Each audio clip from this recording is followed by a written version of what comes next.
Bonjour, je m'appelle Isabelle Charbonneau et c'est avec beaucoup d'humilité que je soumets ma candidature pour le poste de femme au conseil d'administration de la FO. Je demeure à Kirkland Lake, j'ai 2 enfants, Mélanie et Stéphane, et 3 beaux petits-enfants. Je suis à la retraite, si on peut dire, car je continue à m'impliquer avec les organismes locaux tels que l'Armée du Salut, les Anciens combattants Canada, le Centre multiculturel et la chorale francophone Ensemble Mélodia. Quand on dit que j'ai la francophonie tatouée sur le cœur, ça remonte de loin. Déjà en 1970, ma mère, une fille de l'Abitibi-Ouest, déménageait en Ontario pour le travail de papa, se démenait contre les bureaucrates du Conseil scolaire anglophone afin que sa fille aînée reçoive son instruction en français au secondaire.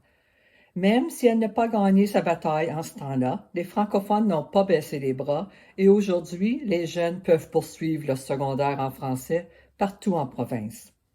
C'est d'ailleurs ce qui m'a incité à me lancer en politique et j'ai été conseillère scolaire pendant 16 ans au Conseil scolaire catholique du district des Grandes-Rivières.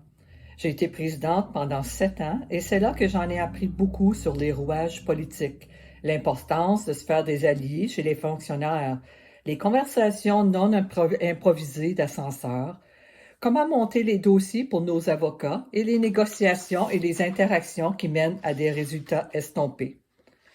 J'ai appris beaucoup également sur la gouvernance et je préconise une gouvernance constructive et non divisive, où la table se rallie aux décisions adoptées par le conseil d'administration et donne leur appui inconditionnel aux personnes élues en poste. Depuis 2017-2018, je siège au conseil d'administration du réseau du mieux-être francophone du nord de l'Ontario et je suis la vice-présidente depuis 2 ans. La santé pour les francophones est devenue mon champ de bataille, surtout pour la population grandissante d'aînés. On doit s'assurer que les services soient en place pour les desservir dans leur langue à tout niveau. D'ailleurs, je suis fière que la FO y met une grande priorité cette année, tout comme l'éducation postsecondaire en français, le financement des organismes francophones et l'immigration francophone. C'est pourquoi je soumets ma candidature à ce poste. Je veux faire partie d'une équipe dynamique qui peut influencer les divers niveaux du gouvernement et apporter des résultats concrets pour les francophones en province. Je vous remercie sincèrement pour votre attention.